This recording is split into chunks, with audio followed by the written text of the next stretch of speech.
اوكي السلام عليكم ورحمة الله وبركاته. كم نجا قبلني جرتو جتبا نجرا إيجا كبجمدت أردفتو تلوجو أبي يوتيوب كيا رادي بي أعمل لي وري جرا فيسبوكاتين نردفتني ساته وجرا تيك توكاتين ساته لوجو أبي جتني يوتيوب كيس جلسين سبسكرايب كودان إيجا نبرا لابدان سنجا. Oke, awal kan sini kepada dia.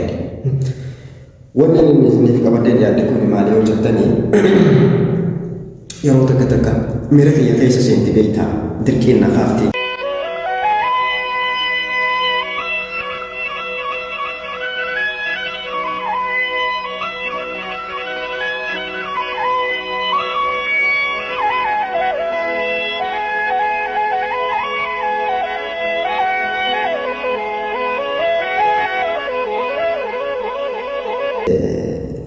Hali biyya keenya irraa bahanii gara biyya namaa dhufanii jiru. Keessaafu personally guddattee daangaa Saudi Arabiyaa bishaan irraa kan hafe galaana Eden irraa kan hafe rakkoon hedduun uummata keenya karaa daangaa Yemanii fi Saudi Arabiyaa kana jidduutti dubartoota keenyaa fi dargaggoota keenya irra ga'uu jirti. Egaa wanni akkasiisan yeroo laalee yeroo baay'ee qalbii keenya cinqaatu turte furmaata kana karaa kamiin furmaata godhuu dandeenya yookaan ammoo haala akkamiin furmaata argachuu rakkoon tuni yeroo hedduu yaadu ture. Egaa keessaa viidiyoon fuula kana mul'atee jiru kuni hedduu viidiyoo garaa nama nyaatu maaliif? Anaas maal lama maxxanee Dapat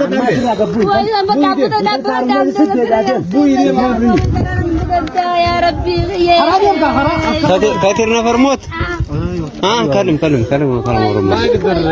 فرمني كلم هذا موت واحد ثاني وانا كمان حماتاتي وانا سوبر رافقوتي جوكيا وانا ريليتي توكو اجا ركون كل حاله كبير فرمات اركچو بنتا biyya keenya keessatti rakkoon akkuma jirutti dhufee jira.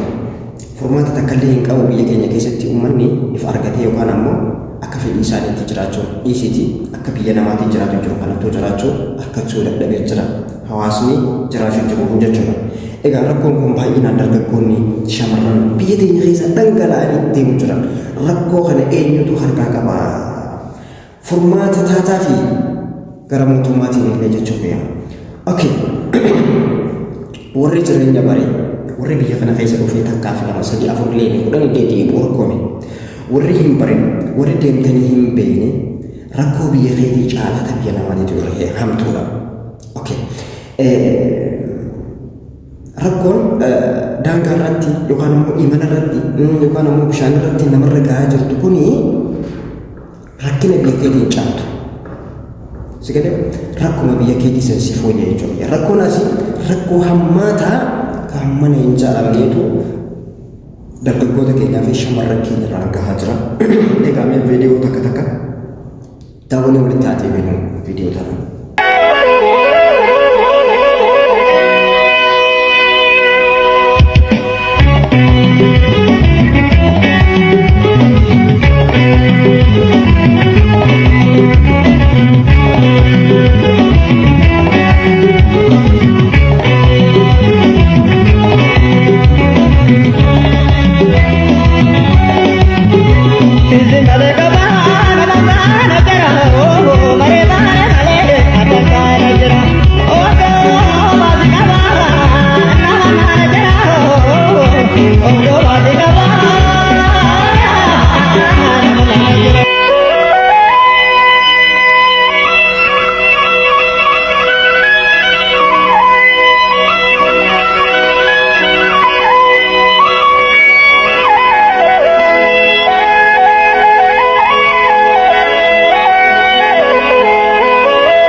ኦሮምኛ ከልከል